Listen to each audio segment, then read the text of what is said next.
Or, oh, you're recording? Okay. When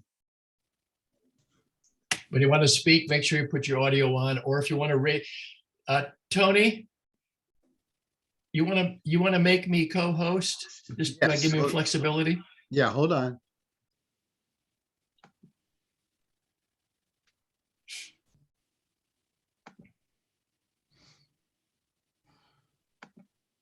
Okay, let's ask if we need to show the video. If everybody saw the video, I sent it to everybody.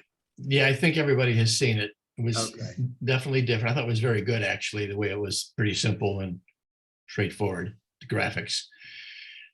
Okay, the topic is changing demographics, which really does affect, as we say, we don't live in a vacuum, do we? So it affects so many different things. And let's do our usual thing. I'm looking at my screen. I'm going to go around my screen here the way you're set up. And I'm going to ask you, as we normally do, just give me your overall impressions of what you thought of the article, the piece, and the video, of course, if you saw it. And what are your first thoughts on this? And I'm going to start with Tony. He's up there on my left here. Tony, what do you think? Turn off your audio. Yeah. Okay. It's very interesting looking at all the different numbers, how they came up with the evaluations and the percentages of growth and so forth.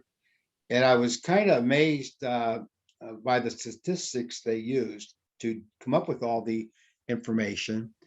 And I was born in 1940, and I'm thinking, here I am, 81, and I don't feel any different than when I was 50 or 60.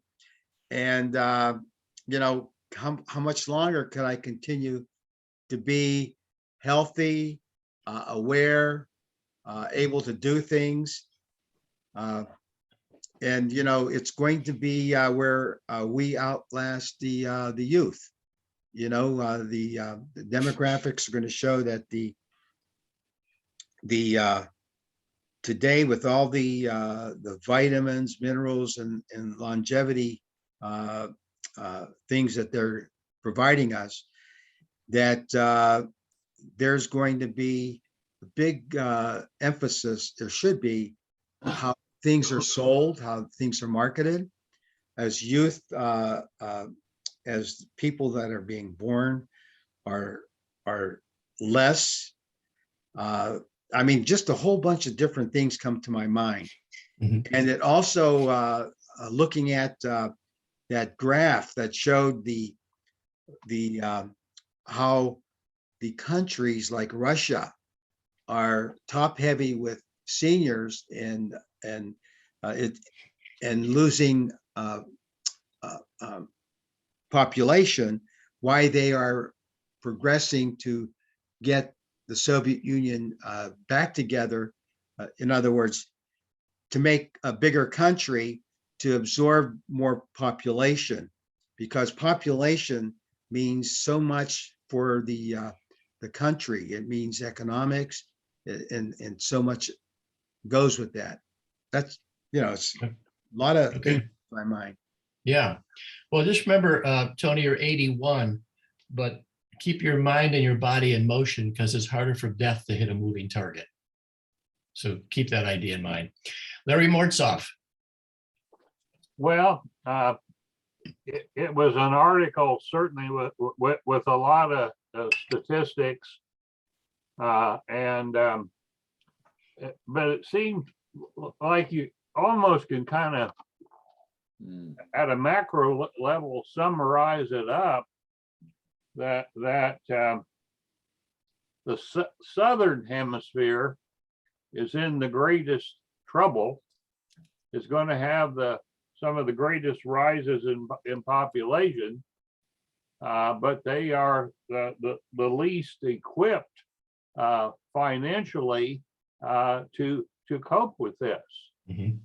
So as you imagine some of these migrations coming forward, we will still have our share of conflicts and problems of that particular nature. So in many ways, not a lot has changed in the big picture of things. Okay. Nancy, what are your thoughts? I liked the guy's lecture, and because most of us, at least I don't think about things at this, strategic, way up a bird's eye view. And so it was interesting. What I found kind of amusing was the models. He gave some examples of models in the text where, depending on the variables, the answers can come out, widely varied. And to me, that just means, you can't predict the future. Yeah. Yeah. Well, we may never learn that. Okay. Yeah. Mike Schwab. Unmute, Mike. Yeah, I thought a couple of things really struck me. One was, I remember back when I was in college, everybody was talking about overpopulation. Mike, your audio is breaking up. Really enlightened me in terms. Okay, well, I don't know. Can you hear me now? Okay, try it again. You were breaking up. Your bandwidth isn't. Try it again. No, you're frozen right now. Okay, wait a minute. Can you No, you're all. Move on. It's not okay. We'll come back to you. Maybe your bandwidth will improve. Can you hear me? Try it. Okay. All right. Can you hear me, Kim? Yeah, we can hear you, but I don't know if it's going to continue. Go ahead. Population is so important. Back in when I was in college, everybody talked about overpopulation, and Malthus, or whatever the guy's name was. There's all these theories about too many people on the planet. Well, I kind of realized we need population to keep the thing running, to support the old people, and the United States is going to need immigration, And it's just, I always thought population more as cannon fodder, but now I'm seeing, that you got to keep things running with population. But this was a really good article in the film. So it's a mix. It's a mix of the population. The ages of the population are important. The balance. Yeah, exactly. Yeah, good point. Yeah. Ken, what do you think? The thing that struck me is, as was pointed out earlier, a lot of the population growth, most of it is coming from the underdeveloped countries, the ones that are least able to manage that. The countries with the most poverty and food insecurity, and social issues and political issues and civil wars are the ones that are fueling a lot of the world's population growth. And I find that interesting that people would choose to bring more people into the world in that situation. I just find it interesting. Okay. Janet, what are your thoughts? I thought the article did a very good job on taking a look at some of the aspects of demographics. I agree with the previous speaker that migration is going to become a big issue. We're already in the United States taking a look at this on our southern border. And also, I was not really surprised that African nations are going to be increasing dramatically over the next 80 years. All you need to do is to take a look at Africa in terms of the number of people under the age of 15, and it's almost 50% in some of those countries. So under the age of 15, they haven't yet started to reproduce, and when they do, unless there is a change in attitude toward women and birth control, the population of those countries is going to increase dramatically. Okay, good point. I'll go to Scott next. Good morning. Morning. I found the article a little bit overwhelming for me. There was so much data and information thrown at me in this particular article, and I didn't get a chance to watch the video. But it reminded me that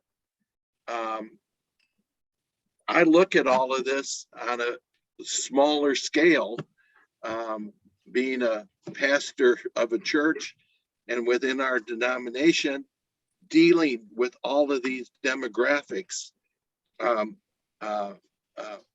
how we are as a denomination and a church even going to survive with aging, people seeking employment, the demographics of our entire small rural community, and many of the changes that are going on. And it was just the realization that, God, this is just so overwhelming for me, and it's everywhere. And how are we going to find the balance? And Mike added a lot to that when he was sharing his particular part to it. Mhm. Good point. Okay, I want to go on to Valerie. What do you think, Val? Well, Mike, I have true confession that I didn't do my homework. So I think I do find it to be an interesting topic, and I'm anxious to get caught up to speed on it. But in reference to a couple of comments about population control or birth control or whatever, I do know that the previous administration did cut out international Planned Parenthood population control efforts. And I think hopefully that we'll get around to reversing that decision, because I think that's an important piece in changing the demographics. Okay. Larry Orcutt, you're on.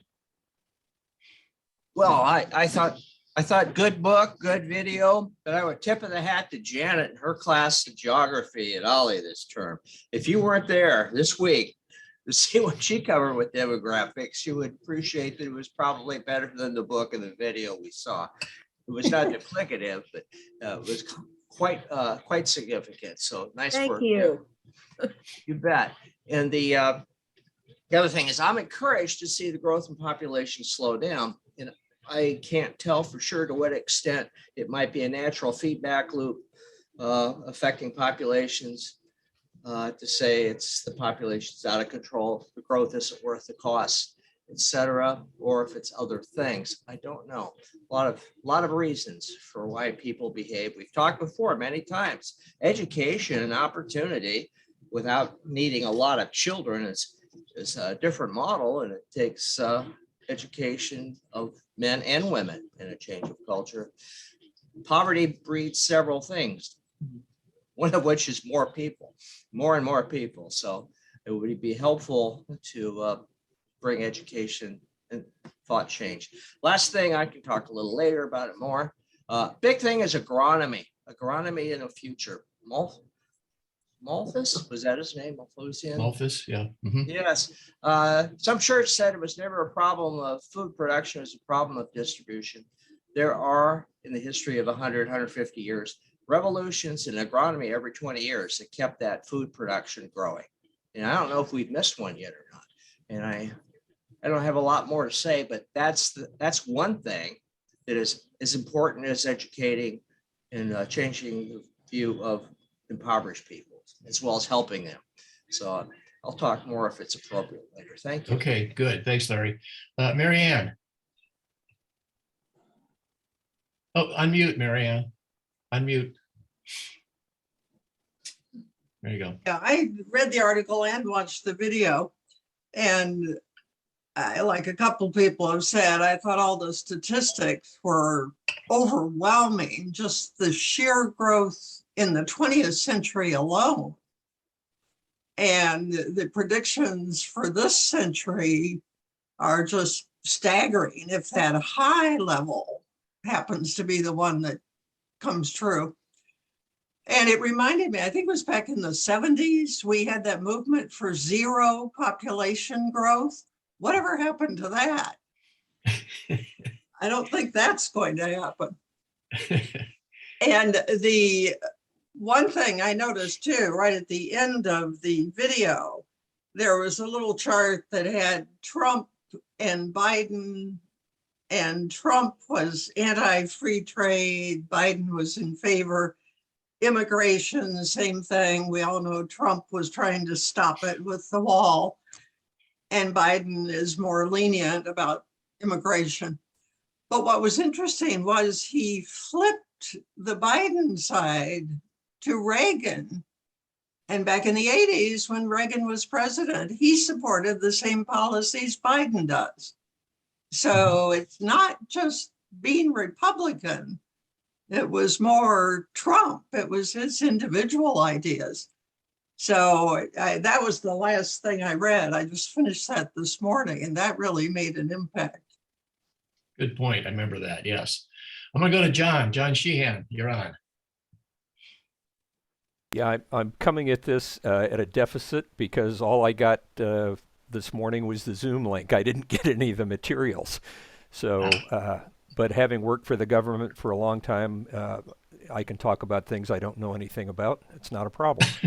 So if the subject is population growth, I'm with Mary Ann. I remember the zero population growth movement, and people were predicting pretty accurately, I think, exactly where we are now.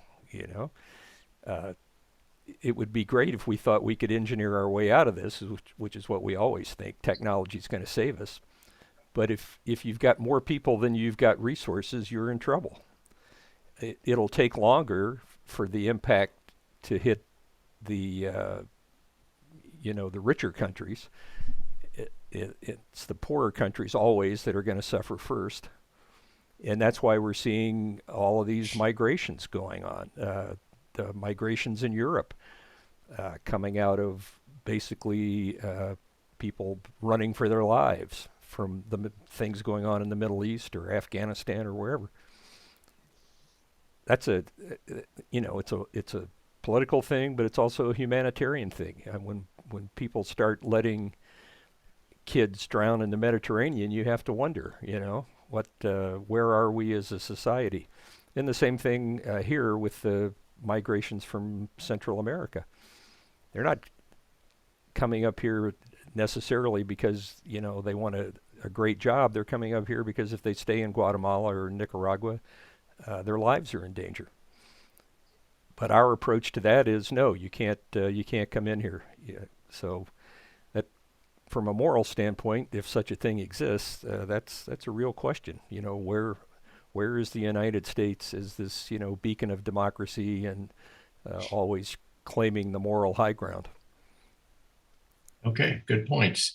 I'm going to go to Brian. Brian Jarvis, you're on. Could you unmute, please? There you go. I think these comments here, they each generate their own forum for discussion. It's really good. One of the earlier comments, I forget who made it, Tony, perhaps, that Phil's a certain age, or 60 some odd years old. I'm 66 years old, and my body tells me each morning that I'm 66 years old. My mind might tell me differently that I'm 26 or 21, but it's not there. Believe your mind. Believe your mind. Yeah, try that. But just so many topics where this population is important. We see in our society where the birth rate has slowed, and the number of workers per Medicare recipient, Social Security recipient has dropped. That now there's not enough revenue generated to pay for all the benefits that have been promised. It's a tough thing. With zero population growth, you're going to have other side effects which aren't so good. At the same time, I was reading the other day that due to the shortage of nurses in our hospitals, the visas for foreign nurses has been doubled so that we can bring in more people to work. We're going to need that with our immigration practices. As for migration from other countries to here, I think it's more of a matter of the policies in those countries that harm their people rather than shortages of things. The shortages are caused by policies. And I think the policies get better, then the people will feel better living where they are. So so much is involved in population. The families in those poor countries, someone mentioned, it used to be that the death rate was so high among the children that they needed big families and a lot of births in order to keep the families going. But hopefully as diseases are squelched over time, that need won't be there. But yeah, this is a whole big conversation. A whole lot of data gets thrown at you on this, and it gets really, really interesting. Okay. Just a quick note of the population, your comments, Brian, what you just said. I read a while ago that in the last 2 decades, I think the average number of kids born to a family in Mexico is about 7. Now it's down to 2 in only about 2 decades. So there's some, quick, tremendous changes going on. Catherine, I'm going to go to you next. Comments. Oh, gracious. I've only just got in. That's so okay. I haven't heard a thing. I'm not good on Zoom. I'm grateful to have got in. Go on. Okay. I'm going to go to Jason, our last comment. Jason, can you want to unmute? I have no comment. Okay, no comment. I'm not prepared. I have no comment. Okay. All right. Well, I've got I thought this was a fascinating article because of the just the area that it covered. I'm going to go right. John has his hand up, so I'm just going to go to John. John, unmute and tell us what you want to tell us. Well, just a quick comment about the birth rate. The other thing that we are seeing right now is we're suffering from our own advances. In 2 or 3 centuries ago, nobody would live to the ages that we're living now. But with the increases in our medical, science, we're keeping people alive longer and longer. And there's some speculation or some thought that maybe these pandemics will just become more and more regular because the Earth trying to even things out. There are too many people running around the Earth, and the impact of that, particularly on the climate, is terrible.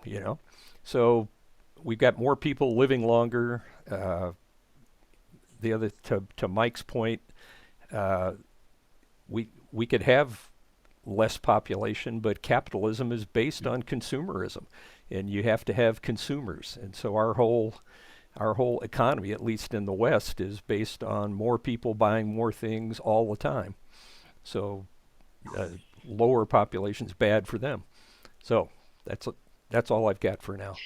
Okay, let me ask this general question here. Everybody will throw this out. Do you think we already have more people in the world than the world can sustain? Or maybe put another way, or in addition to that, is what would be a good number if you could actually say that? What do you thought? What are your thoughts?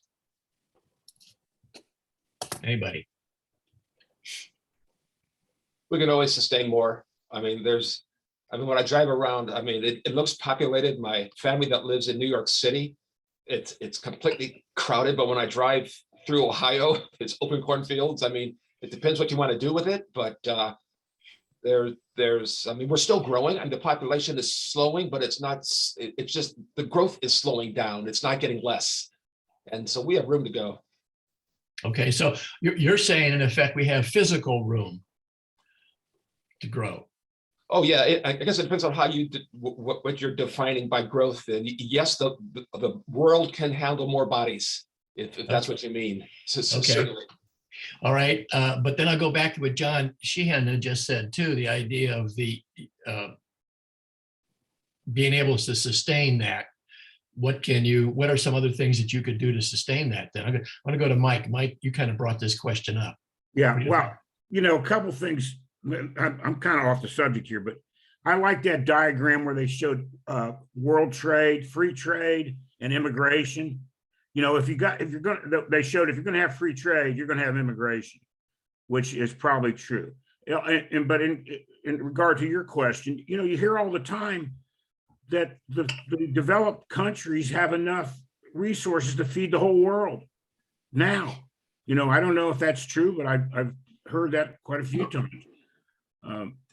But just one more little point about this. I was always thinking about Mexico and the Latin American countries. Couldn't we, it'd be hard to do this, but couldn't we have like a Marshall Plan that to get to the root of the problem? I know it would be increased taxes and a lot of people wouldn't go for it, but that would get deeper into the problem, solve the problem at its root.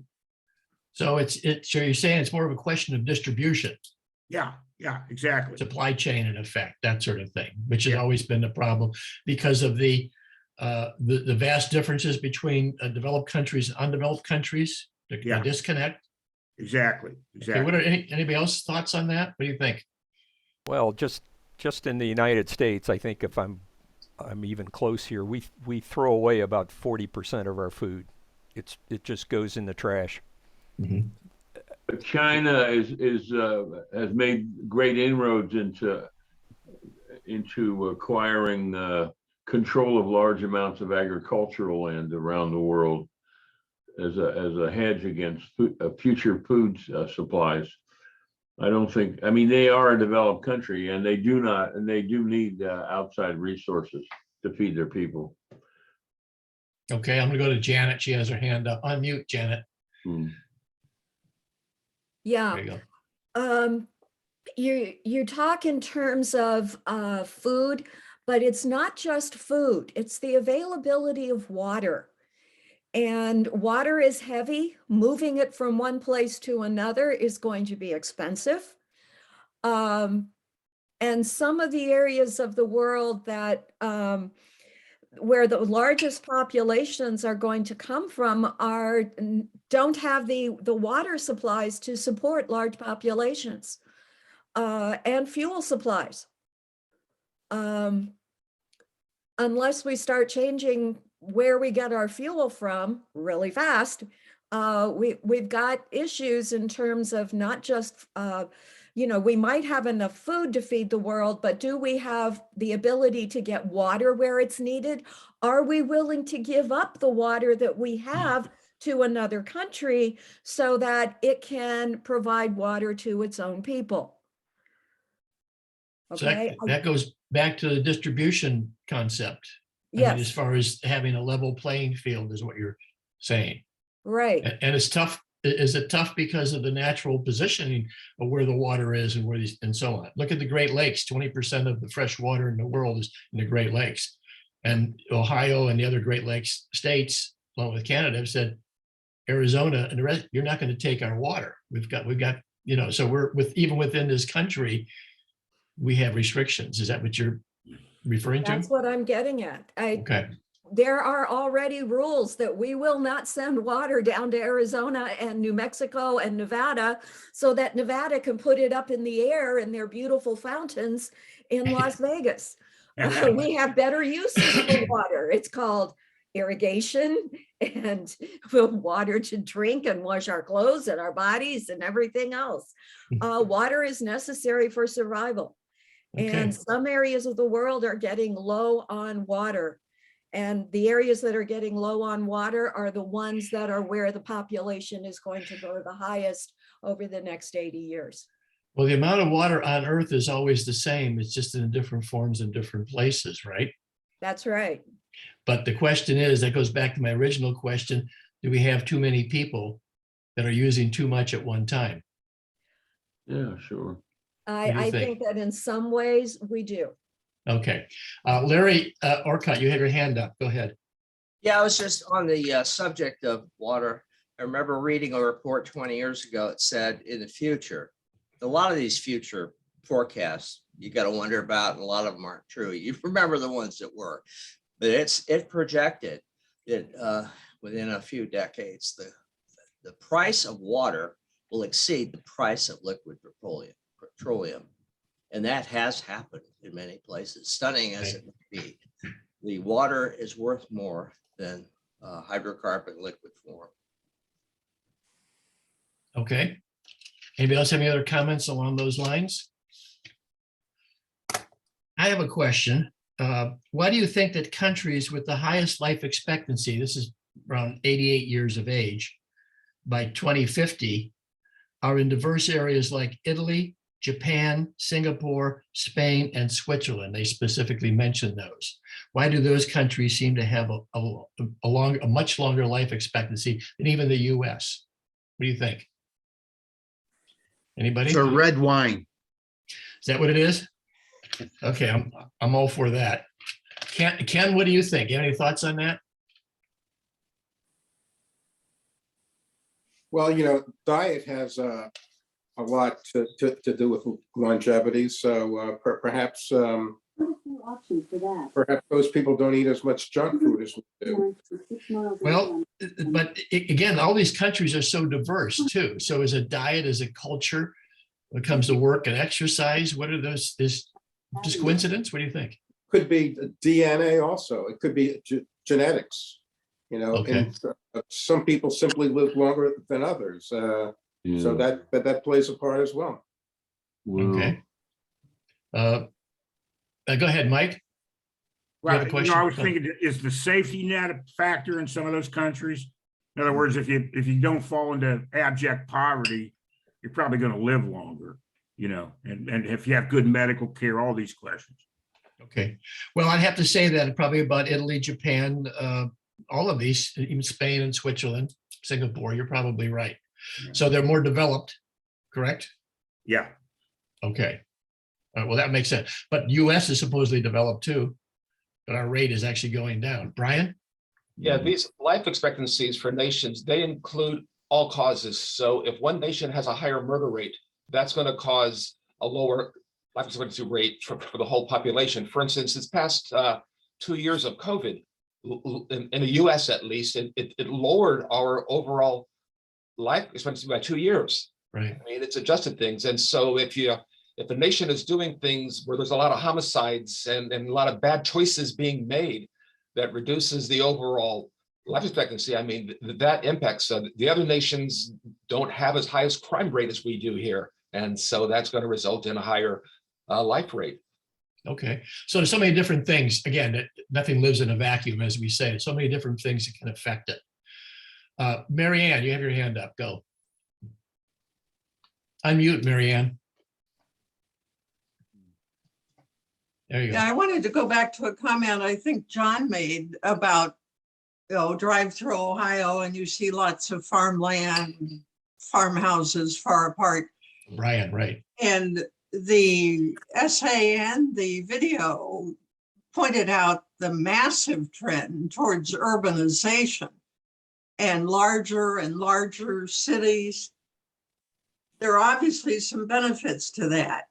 But I think if that continues and the countryside practically becomes deserted, I don't think that'll be a positive factor. I think there are a lot of negatives with that. Crime, slums, poor people who may not be able to get the help they need. And I don't know that anything can stop it. But when I go to a place like New York City, Manhattan especially, I just cringe at all the people that are there. And I don't know if anything can reverse that trend. Okay, so it's continued to explode. Janet, you're up next if you want to unmute. Yeah, and comments about the death rate in the United States. You have to take a look at the distribution of doctors around the world. Many of the countries that you mentioned have high education rates, and a lot of those being educated are doctors who are staying there. In the United States, yes, we have a lot of doctors, but they're clustering in the cities. They're the kind of, they take these, they do residencies in certain areas, and a lot of them are not going into general medicine, internal medicine, whatever you want to call it. And they're staying in cities, which means that the rural portions of this country do not have enough doctors in order to provide for the needs of the people. And that has an impact in a lot of different areas. including life expectancy in the United States. Okay, good point. Larry Orcutt, you're up next. I was just going to say, quite frankly, it's not development. It's the extent to what you have along the lines of social safety net as well, because development doesn't carry everybody. And now we have a lot of socialism in this country, as we should. We've done better at times because too much is too much. If you ask me if I'm a capitalist or socialist, my answer has to be yes, because you need both. And I see that. And that relates to the shortage of doctors in rural areas. I grew up in a rural area. By the way, every governor of Iowa in history probably would like you to know that the supply of food is taken care of. Just take care of Iowa. But but anyway, I think you look at all those countries that you listed as best I can remember. I think I've been in every one. I'm surprised to learn about the socialism that is active for the bottom part of those societies, even Singapore. Milton Friedman used to love to talk about Singapore as he was anti-socialism, but boy, you look there today and it's all over the place. It's to whether it's too much or too little, it's an argument. How you titrate these things, not avoid these things. That's what is the important thing. That's all. Okay. Jason, you had your hand up. You want to go? Yeah, just a second. Am I muted? Yeah. I did that grouping of countries, and so far as I remember them, were not exactly similar. I think you said Singapore, and you said what? Could you quickly? Yeah, here, let me give you again. They're Italy, Japan, Singapore, Spain, and Switzerland. Italy, Japan. Okay. Well, they don't seem to have a lot of similarity to them. Right. Spain, I've lived in Spain, and I've obviously spent a lot of time in Italy. I just don't see them as being appropriate, an appropriate constellation. But I will say this, that when it comes to life expectancy, I think what I will call the social gestalt, or the togetherness of the society, the closer people can get to a village or tribal society, the more they experience love and affection and appreciation, and the longer they will live. So Switzerland is certainly not that, in my experience, and Spain is pretty cold. So I don't get it. I don't get why they were clustered together. Well, I think maybe for different reasons, as people have mentioned, right? Mike, you're shaking your head. What do you think? Unmute. Yeah, well, it doesn't matter. There's similarities within the countries that we're looking at, Jason. Okay. All right. It doesn't have to be exactly, parallel or anything. Okay, well, I'm just a conservative in this regard. Well, let me ask you this. This is another question. And they mention a little bit of this in here, but not a whole lot, but I think it's very important. How does climate change figure into the demographic shift? So some of us have already alluded to the idea of immigration, for example. Again, a lot of people coming up from Central America is not necessarily because of the violence. It's that, but it's also they're devastated. They can't farm anymore. There's droughts going on, climate change. So how big of an effect is this as it continues and becomes bigger? What do you think is going to happen? I think that the big changes are going to be in migration, and that's certainly demographic shifts. So what are your thoughts on that idea of climate change? Scott, can I ask you, have you any thoughts on this? Unmute. There you go. It's not so much as well in South America, but there are countries in Africa as well that are experiencing major drought and have lost their source of income, and it is going to create this bigger migration that's going to take place. And I just think about all of this, and it's those that have the most seem to have their priorities aren't in line with the things that we're talking about today. It's not that major concern. Those that have the most want the most, and to keep the most, and do all that they can to continue to create this imbalance that's taking place.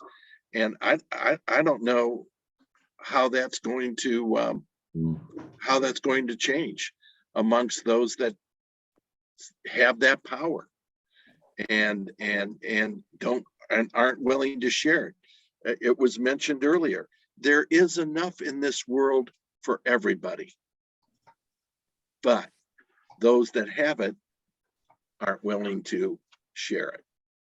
Okay, so and that's a basic human nature.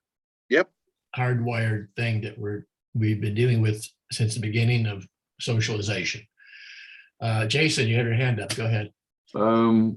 I just wonder what this gentleman said, Scott.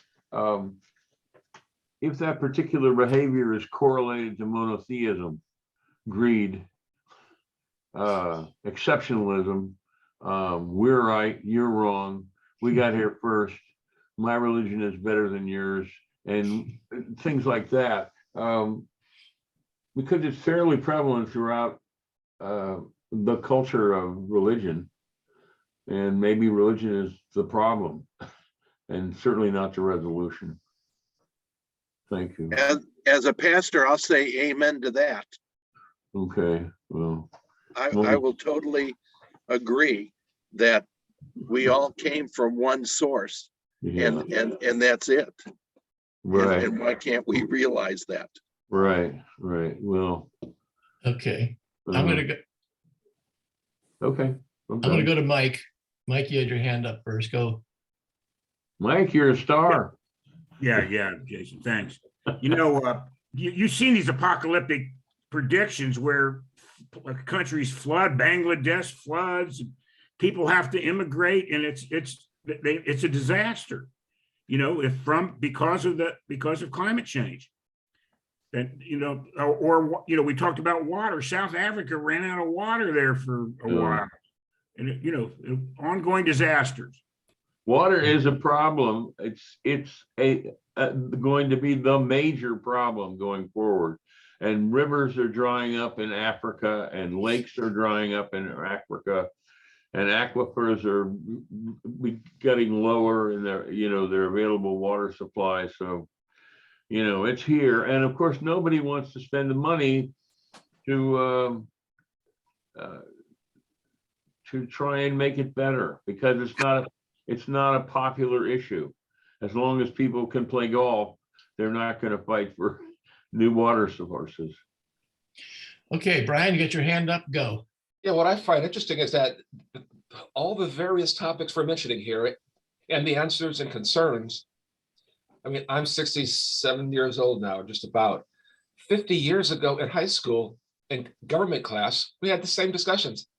Bangladesh was flooding, the concert for Bangladesh by the Beatles and whoever it was back then. I mean, there is nothing new under the sun, as its phrase is. It is right now, as it always has been. The poor will always be with you, according to the Bible quote. None of these things are new. Now, technology changes. Yes, there's chlorofluorocarbons and PVCs and ozone and all these things, but human nature itself and this distribution of wealth we're talking about and all these things, these have been there from the beginning of time. And I don't know if it's simply human nature that doesn't allow us to make these changes, but it's always been this way. Okay, good point. Any other comments on that? Valerie, you have any thoughts on that? Unmute.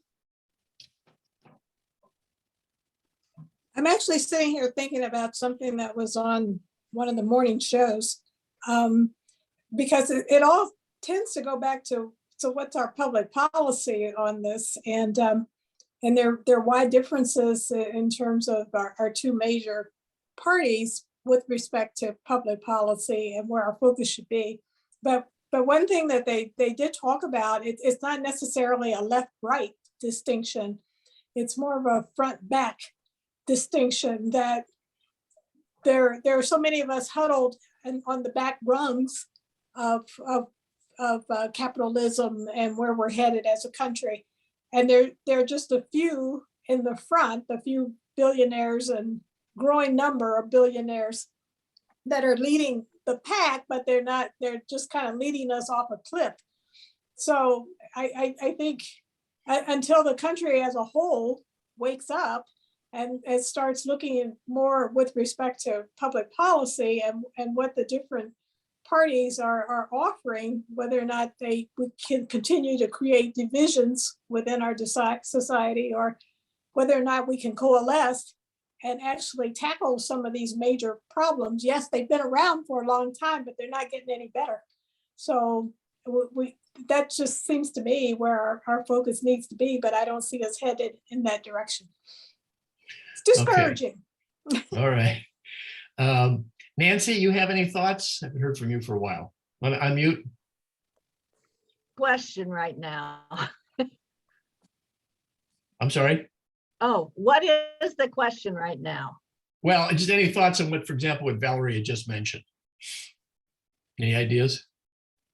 That public policy has, that whether things have to be addressed by a change in public policy. No, and then sort of a problem is if a public policy is established, it's only there for 4 years till we vote and go the other direction, or 8 years at the most. So it's not sustainable. Hard to sustain. Okay, so actually, everybody in this Zoom the session has enough ideas to solve all those problems. It's not that complicated, but getting there is the complicated part. And we know what has to be done, but getting there is the complicated part. Larry Martzoff, what are your thoughts? Haven't you been quiet here? Well, as we go back in time, you initially had countries, empires, and then evolving into nation states, and whereas you can get certain continental agreements, like the European Union or something like that, it's very difficult, seemingly impossible to do that on a worldwide scale. It looks like the answer is fairly simple. You have to take an internationalist view, and that's what's been preached by the United Nations, various forms of documents, but that does not seem to jive with human nature. All right, good point. Let me ask you this. And they mentioned in here that their projections, based on what's happening now and the rapid growth we've had in the last several decades, that we're going to have 11 billion people by 2100. Do you think, now that's projected in the future, nobody knows the future, but based on our climate change and other migration, demographic issues and so on, do you think that's going to happen? Are we really going to have another 3-4 billion people in less than a century? What are your thoughts? With your best projections? If viruses might knock out a lot of people, catastrophes are probably going to knock out a lot of people. And, that's what I was kind of thinking, based on what Larry was just saying. It's really hard to be internationalist. Everybody wants sovereignty. And, and nationalism is on the rise. So I remember that back in the old days, they used the one world government would be communist. We'd be controlled by Russia and all this. So, there's so many obstacles. Okay, so it's back to that human nature flaws again, right? It's amazing we've survived this long. Okay, Mary Ann, what are your thoughts? You haven't heard from you for a while. Any thoughts? Any on this? Well, unmute.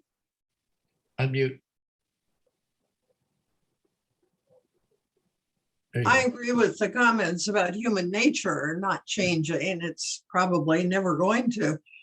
But what has changed is this exceptional population growth, even what's happened already in Mhm. 1 century. And I think it's possible that prediction in the essay could come true. It's hard to say, but something has to give somewhere. Either people are going to starve or nations are going to have to come together. And the United States, over its history, has done a pretty good job with foreign aid, sending food to other countries. But the time may come when it takes more than us just to keep people alive. Okay, and we're experiencing that now, is what you're saying. So Yeah. you're thinking that we very well have a huge increase in population just based on the momentum that's carrying through right now, and if nothing else changes. Okay. Yeah, and we don't know about disease and war. There are so many unknowables that Yeah. it's hard to say, but I think it could happen. Okay. Any other thoughts on that? I'm looking on page 14. I thought they had a very interesting chart on table 3, and it just kind of sums up the larger world population, 10 points. But before I get into that, I noticed that Brian had just raised his hand, so I'm going to go with Brian. Go ahead, Brian. Yeah, you asked about world population growth and if we thought it would reach that number. I'm looking at a chart online right now. It shows that growth out through 2100, so it's a few years out. And even that 11 billion that you mentioned, that curve is slowing. I mean, it's not as steep as it was from, say, 1950 to 2020. It's curving and trending down. And so I don't think there's any question that we can hit 11 billion, given how, even with this estimate, it's a slowing growth curve. So it's certainly possible. Okay, good point. Take a look at this chart here on the table 3. There's a larger world population, billions added during the 21st century, as Brian just mentioned that. Number 2, future growth concentrated in less developed countries. And we've talked about that. And they're mentioning most are from the South. And you've got, and it's been traditionally, I guess, in that way, societies in the South have been less developed than the North. I'll look at Europe, for example. And population declines in many countries by mid-century. So we're talking about the shift. Tony, what are you holding up? You're holding up the other page. Talking about, you're looking at page 8, world's, yeah, here we go. 1950, 21, and the 2100, where we are, how the changes. So let me ask you this, one of the things they mentioned that with the Africa being, I'm going to go back to Janet on this, she's the expert on the geography here, and in Nigeria, they could have one of the largest populations on Earth by the 21st century. Janet, what are your thoughts? I want to unmute Janet and tell us what are your thoughts on that? And why do you think that is? Remember what I said about the percent of the population below the age of 15? Right. Yeah. Nigeria is one of those countries where a large percentage of the population is below the age of 15. Okay. So again, it goes back to that shift. Depends on where the demographics within a country is situated. If it's not distributed relatively equally as we have experienced, you're going to have, for generations, you're going to have different influxes, right? Tim, do you want me to bring up that map of population under 15? Yeah, we have to, let me see, Tony? Or not? Want to take a look at that? I Share can try screen, here we go. Here we can share a screen. Yeah, I have to find it on my my geography PowerPoint. Okay, well, once you find it, why don't you let us know? Okay. And Tony, I think you could share a screen. You could bring that up. You know how to do that? Okay. Couple other points they make in the table 3 too.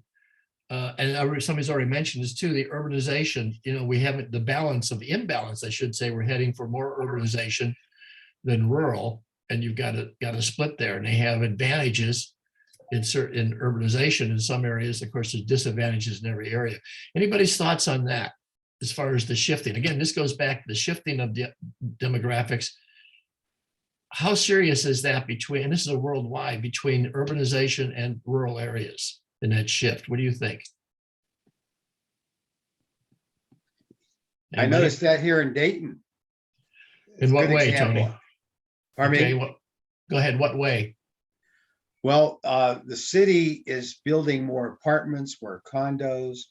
They're filling up before they're even finished. They're sold. People are getting away from driving to work, where they prefer to be in the city. I think it's not only here in Dayton, but it's in all cities where this is going on. Development in the cities is greatly increasing. Young people are moving into the cities, more things to do. Don't need a car, gasoline, that's all expensive. Okay, and that's been like, that's the story in New York and Manhattan for years, for decades. You don't need a car. You don't want a car. So that particular generational thing, millennials, I guess you would say, particular younger generation, is making the shift. And that is happening. You're right. It's a good point right here in Dayton. It's happening other places as well, is that shift. So we're getting a lot of mobility. With the mobility, we get a lot of upheaval too, besides advantages. Is that what you're saying? Yes. In addition to that, a lot of people who don't want to travel find the transportation much easier in a city. Your doctors, your hospitals, all those are there in the city, where you get in the rural areas, they would have to travel to go see a doctor or go to the hospital. I mean, all that is important too for the growth of the cities. All right.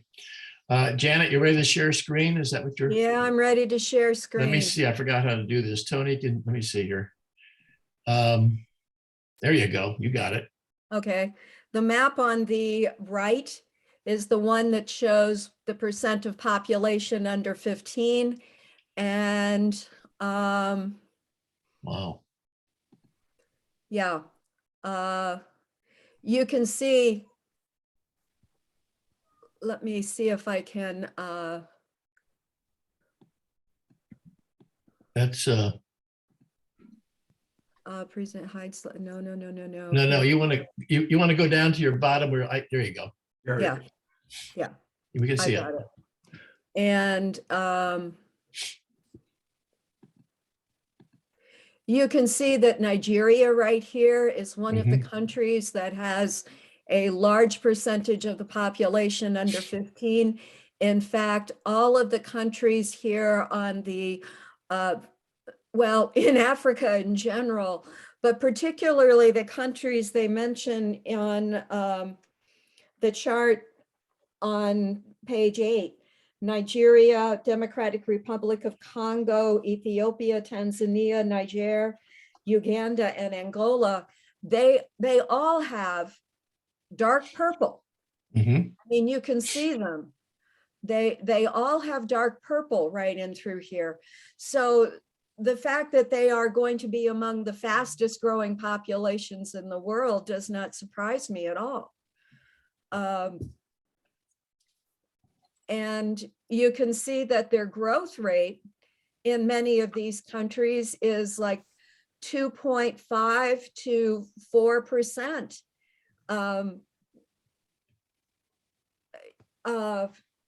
If you look at the other map, I mean, there is a direct correlation between population under 15 and rapidly growing populations on the continent of Africa.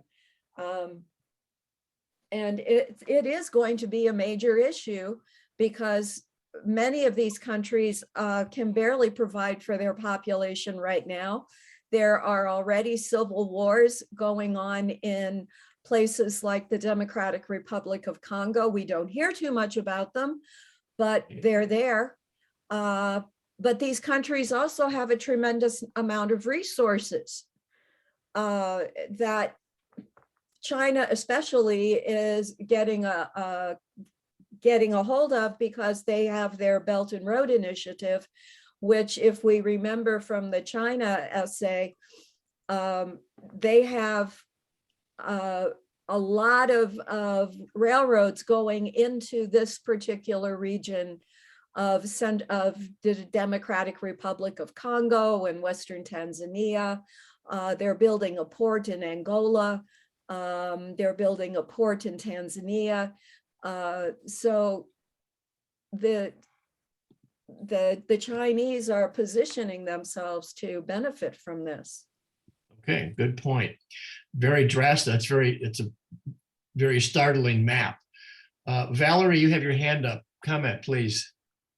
I'm wondering to ask Janet, have they explored at all how much of the intellectual wealth is exiting those countries? Because you're seeing all this population growth, but how many of the well-educated people from those countries are leaving, or how many actually are staying and being part of development? Do you know? Do you have any idea on that? I do not have the statistics on that. I know a lot of them are going to China to be educated, and then the Chinese are sending them back to work for them. That was in that article on China we read the last book. Some of them are coming to the United States. A lot of them, I think, who come here would like to stay. But I do not know the statistics on that, Val. The immigration from Africa to the US, their education rate is higher than the number than people in the US population. Okay. They're like 35% have BAs and above, and the US population is less than that overall. So the educated are leaving in effect. That's what's happening, which is not unusual. I'm going to go to Brian. Yes, that map that Janet just showed, it was interesting. The United States percent that's under 15 was very, very small in comparison to the rest of the nations. And again, it goes back to a question that I spoke of earlier. Who is going to be working here to generate the tax dollars that will be needed to support our aging population? These 15-year-olds, they're associated with countries with larger birth rates because they're just reaching procreation age. I mean, it's just a matter of numbers. That's just straightforward.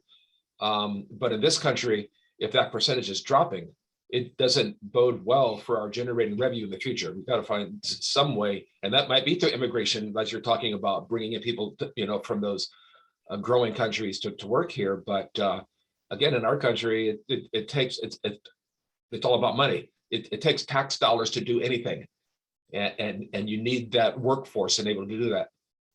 Okay, And good point. Brian, if I Go ahead, can. Janet. Go ahead, Janet. Brian, what some Western European countries are finding out is that they do need the immigration. A lot of people criticized Angela Merkel for her open door policy during the Syrian refugee crisis and bringing a lot of people into the country. But Germany has negative population growth. They need those people to provide the tax monies to keep their welfare system going. And that is going to be one of the issues that a lot of the well-developed countries are going to deal with, because their populations are going to start to decline over the next 80 years. And that immigration is going to be needed to keep the population in the country, to get the tax revenue to support the population in the country. Okay, Tony, you have your hand up. Go. I was wondering why Nigeria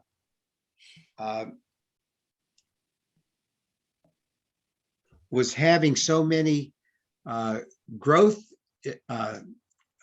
happening to have more growth, all those countries, what is causing them to have more children, to have this expansion and growth? Okay. Mhm. Anybody have a thought on that? I'm gonna go to Valerie. She has her hand up. Any thought on that? They just put boys and girls together and they can take this course. That the hand was up from the last time. But Oh, I didn't get. you know, when I hear that though, I always think of the comment I've heard in the States all the time, that sex is a poor people's recreation. So I mean, maybe it applies overseas as well. I don't know. Well, it's a good way to pass the time. Okay, we're getting close here. I'm gonna get Jason and then I'll go to Mike real quick. So Jason, quickly, go. You're on. Sure. As far as importing or encouraging immigration to the United States, it's obvious that we have a shortfall of nurses and healthcare workers. I would loosen up any requirements and bring in as many people as we could get. There's another need that we don't seem to pay attention to, which is what I call home health care workers and nursing home workers.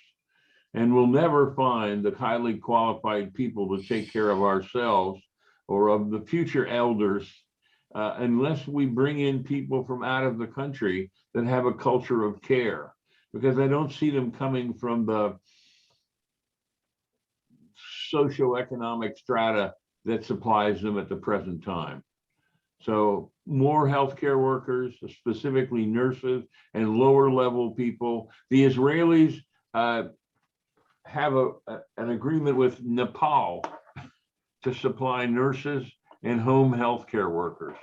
They're aware that they don't have the capacity. And of course, if you've ever been in a nursing home, you will know that anything is better than a nursing home. I have had that experience, and I attest to it, that it's not a good experience. Not a good way to go out. Okay. Mike, you get your hand up. Last thing, comment from Mike, and then we'll move on. We used to call, the third world, then it was the developing countries, and now it's the global south. It's really the same thing. Even in countries like Italy, the south is less developed than the north, and I would say that's probably true with a lot of exceptions in this country. But I'm asking myself, and Janet or somebody, why is that? Was it colonialism, or was there some climate thing, or is it, I don't know. But, it used to be this theory about, well, if you live in the colder climates, you're more productive, and people are lazy in the southern climate. So Janet, you have any ideas on that? Why the global south is so backwards, so to speak? Colonialism is a large part of it. Yeah. And the remnants of colonialism are still there. Country boundaries were drawn up by European countries based upon where their particular explorers had gotten. And a lot of times there were tribal groups that were enemies of each other that found themselves in the same country. And so they fight wars with each other, even though they're in the same country. So you've got this whole civil war thing, which is, Somalia, Somalia is a failed state. But the Europeans did not bring in good educational opportunities. They didn't really develop the resources in terms of how those resources would help the country that they controlled. It was how those resources would help them. So when the countries gained their independence, they were economically still dependent upon the country that had controlled them for 50 to 100 years. So yeah, a lot of it is colonialism. Okay, good point. I just have one other quick question. I didn't get hardly any of my questions, but you think China is sorry they did the one child rule back in 1980? What do you think? They did. They're flipping it around now, right? Okay. No, they're not sorry. They had a problem. They saw it coming. They knew there was going to be famine unless they started limiting their population. Okay. And so they did it drastically. Right.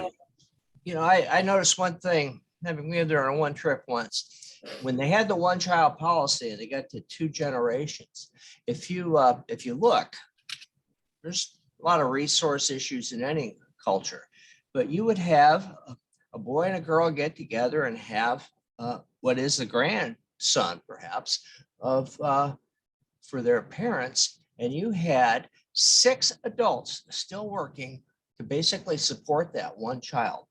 And that's a lot, even in a country that's still developing, that's a lot of focus. And that may be part of the reason they're accelerating so much in education. There are issues in the whole imposition of all that. I agree, the one-child policy, but in some ways, it's got a lot of benefit working within the economy of what's left behind. I thought it was interesting. So that's is interesting. I think it all goes to what we've discovered today is there are so many little things that contribute to the big picture. There's so many pieces of the puzzle. It's a very complex issue. I think it's a fascinating topic. But now we're running out of time. So what I want to do, we'll go through our usual thing. I'm going to get everybody, what did we do, Tony? About 1 minute to do a quick wrap up. And so Fine. I'll set the timer. Okay, great. I'm going to start with Brian's up to the left of my screen here. I'm going to start with Brian. Unmute Brian and just give us less than a minute, your final thoughts. Yeah, these are all fascinating issues that they've been there for a while. We as a world, nation, state, city, we have the wherewithal to solve these problems. We simply need to have the right people in place in order to provide the leadership that's needed in order to do this. And I have hope for the future. I'm not negative about it. We always, as Winston Churchill said, Americans always do the right thing after they tried everything else. Yeah, that's right. He had a way with words. I'm going to go to you, Tony, real quick. 1 minute. Okay, I thought this was an excellent discussion. I learned a lot. I learned more from you than I did the book. The book was quite challenging to read. And I just want to mention that those of you who weren't here earlier when I was letting everybody know that the video links are 1.5 programs. Read for example, when you watch the video that I sent, the link for today's session, it had 1.5 programs on it. So you stop where that program ends and you save it for the program that it's for the next time. So that's all I have to say. Okay, I'm going to Larry Mortzoff. Larry, unmute and give us your final comments.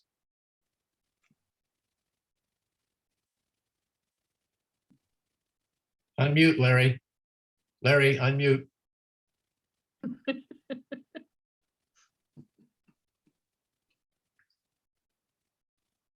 Unmute. There you go. I think I'm there. Yeah, you're there now. We have come together in the form of the United Nations, basically because of war. So we do have a structure. And now we're looking at world survival and notwithstanding the differences in how governments would approach it as authoritarian, democratic, whatever, perhaps that'll work itself out. And I think it's going to take a body like the United Nations to ultimately start pulling things together to get resources in the right place. Okay, good points. I'll go to Scott next. Scott, you want to unmute and give us your final thoughts? Well, first of all, I can't wait to get to the next section on outer space. That'll solve a lot of it. Yeah, that's where we should all go, right? But you know, I listened to all of this, and as I said at the very beginning, I get very overwhelmed with so much that was brought out in all of this. And I guess my final thought is I have to step back to what I think about each day, and that is, you know, we all have, no matter who we are and what we're following, these certain set of beliefs. But, you know, if we don't act upon those beliefs with acts of mercy, that's the only way that we can make a difference. And we just got to do our own little part as much as we can, because the rest of it is so much overwhelming for me. Point. Nancy, you're up. Thoughts, final thoughts. Well, the discussion brought up made it a lot more interesting than the actual reading, which was pretty dry. So I appreciated hearing people expand on what the consequences could be. Okay, good point. Ken? Once again, like all the things that we've talked about over the months, it's a complex, multifaceted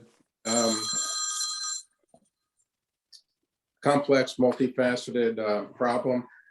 I think ultimately we as a world have to figure out a way to balance population growth so that it's not excessive to the point where there's so much competition for resources that everybody loses out, but balance it to the point where there's enough for everybody, and there's enough younger people to help support the tax base, to help maintain the standard of living for the older aging population.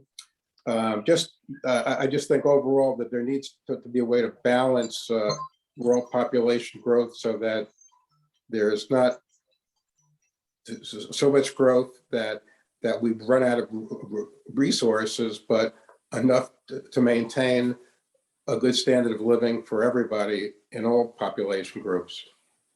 Okay, good point. Janet, final words, 1 minute less. I will say that I agree with Larry and with Scott. Those are the approaches we need to take.